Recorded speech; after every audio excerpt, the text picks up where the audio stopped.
حضرت بابا فرید کے پیر اور خواجہ معین الدین صاحب کے خلیفہ، کیا نام ہے؟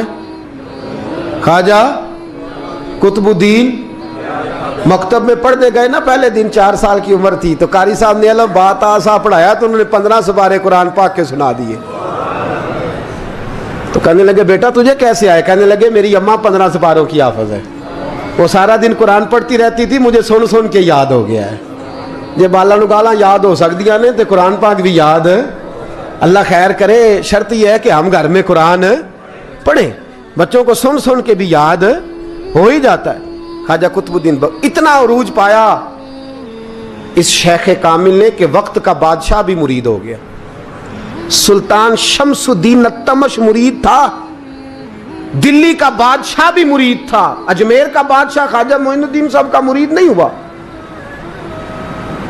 نہ پاک پتن کا بادشاہ بابا فرید کا مرید ہوا، لیکن خواجہ قطب صاحب کو اللہ نے یہ عظمت بھی دی۔ یہ شان ہے نا، اگرچہ صدقہ سارا خواجہ معین الدین کے قدموں کا ہی تھا، لیکن دلی کا بادشاہ مرید ہوا، اور اتنا اعلیٰ مرید ہوا کہ جب خواجہ قطب الدین صاحب کا وصال ہوا تو 3 شرطیں لگائی تھی۔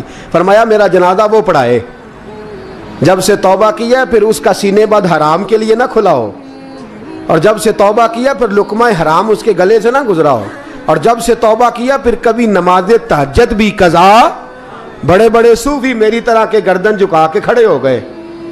7ویں صف سے دلی کا بادشاہ نکل آیا، کہنے لگا پیرا ساری زندگی میں نے پردہ داری سے عبادت کی تھی، تو جاتی دفعہ مجھے بے نقاب کر گیا ہے۔ اتنا بڑا انہوں نے شخص تھا، اور حال یہ تھا لوگ کہتے ہیں کہ فلانا آدمی امیر آدمی ہے تو حضرت صاحب کا تعلق پیر صاحب کا تعلق زیادہ ہے، تو اس کی عمارت نہ دیکھ، کبھی کبھی اس کی پرہیزگاری بھی دیکھ، اس کی خدمت گزاری بھی دیکھ۔ خواجہ قطب الدین صاحب پہ بھی الزام لگتے رہے، ایک الزام یہ بھی لگا کہ قریب چلے گئے۔ ہوا کیا؟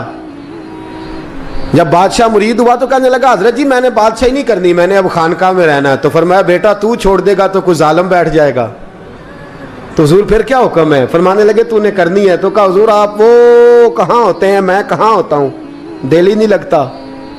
تو آپ فرمانے لگے میں ڈیرا اٹھا کے تیرے قریب لے آتا ہوں۔ خواجہ صاحب 1 کلومیٹر کے فاصلے پر ڈیرا اٹھا کے لے آئے، فرمانے لگے میں تیری تربیت کرتا رہوں گا، تو مخلوق کا بھلا کرتے رہنا۔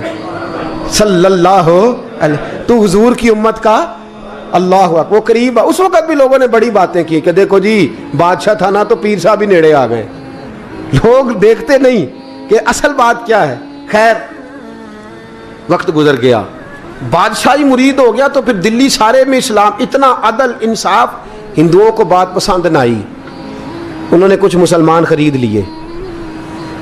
سلطان شمس الدین التمش بیٹھا ہے دربار میں، جاگ رہے ہیں نا آپ لوگ، سب کہیے صلی اللہ علیہ۔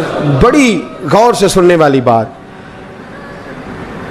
ایک دن سلطان شمس الدین تمش دربار میں بیٹھا ہے، قاضی عدالت بھی بیٹھے ہیں، مقدمات سنے جا رہے ہیں، باہر سے رونے کی آواز آنے لگی، چیخنے چلانے کی، بی بی بیان کر رہی، کیا ہو گیا کیا ہو گیا؟ وہ ٹال لگے ہوتے تھے بادشاہوں کے، وہ بجنے لگے، زور ہونے لگا۔ بادشاہ نے کہا اس فریادی کو جلدی بلاؤ۔ وہ اندر عورت آئی تو چیخ چیخ کے رو رو کے اس نے اپنے کپڑے پھاڑ پھاڑ کے، برا حال، 2 مہینے کا بچہ، لوگ اس کی آہو زاری پر اس کی طرف متوجہ، بی بی کیا ہوا، پانی پلاؤ بٹھاؤ، یہ کیا ہو گیا؟ کہنے لگی لٹ گئی، عزت برباد ہو گئی، تباہ کر دی گئی۔ میں کیا ہوا؟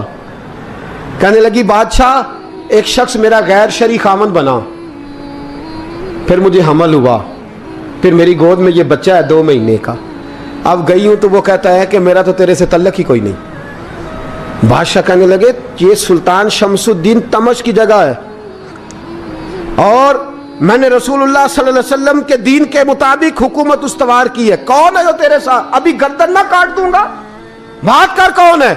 کہنے لگی تو کچھ بھی نہیں کرے گا، کوئی کچھ نہیں کر سکتا۔ لوگ کلمے چھوڑ کے بیٹھ گئے، توجہ ادھر ہو گئی۔ پراپوگنڈے بڑا اثر کرتے ہیں معاشرے پہ، رنگ ایسا عجیب ہے، انداز ایسا عجیب ہے۔ فرمایا بات تو کر۔ اس عورت کی آواز گونجی تو حالات ہی خراب ہو گئے۔ کہنے لگی بادشاہ حوصلہ پیدا کر سننے کا۔ کہا تو بات کر۔ کہنے لگی میرے گود میں جو بچہ ہے یہ قطب الدین بختیار کاکی کا ہے،